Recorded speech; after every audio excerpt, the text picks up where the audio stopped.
Hello, beautiful listeners. Welcome to the Ivana Models Podcast, where we dive deep into the worlds of intimacy, sexual health, and relationships. Today's topic is as vital as it is under-discussed: lesbian sexual health.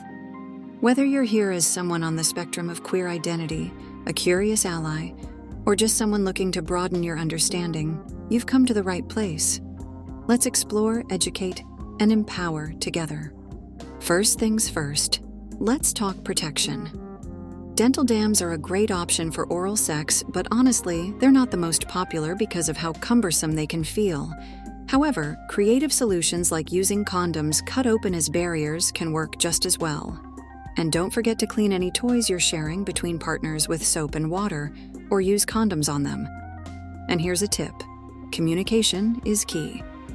Have open, honest conversations with your partner about sexual history, preferences, and boundaries. It's not just about safety, it's about deepening intimacy. Now let's chat about something that often falls by the wayside: regular health screenings. Did you know lesbians are less likely than heterosexual women to get regular pap smears or STI tests? This is partly due to misconceptions among healthcare providers, which is why advocating for yourself is so important. When you visit your doctor, don't shy away from mentioning your sexual orientation or practices. It gives your healthcare provider the context to offer the best advice and screenings tailored to you. And if you feel dismissed or judged, guess what? You can and should find another provider.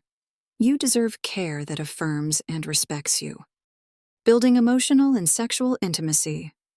Lesbian relationships often have a strong foundation of emotional intimacy, but that doesn't mean sexual connection automatically follows suit. Life stressors, past trauma, or mismatched libidos can affect any couple. Here are some ways to nurture intimacy. 1. Practice Sensate Focus. This is a therapeutic exercise where you and your partner explore non-sexual touch to rebuild trust and connection.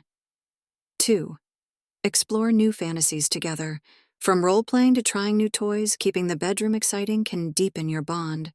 3. Prioritize self-exploration. Know your own desires and body to bring that confidence into your shared experiences. Community, representation, and the power of support. Lastly, I want to touch on the importance of representation and community. Seeing authentic lesbian experiences in media can validate our own journeys and help us feel less alone. Surround yourself with supportive friends, podcasts, and resources that celebrate LGBTQ+ identities. So what did we uncover today? Lesbian sexual health is not just about the physical. It's about advocacy, pleasure, connection, and community. It's about standing in your truth, being informed, and taking ownership of your body and relationships. And that's exactly what we celebrate here on the Ivana Models Podcast. Thank you for joining me on this journey. Until next time, take care of yourselves and your partners, embrace your unique beauty, and remember, knowledge is pleasure, and pleasure is power.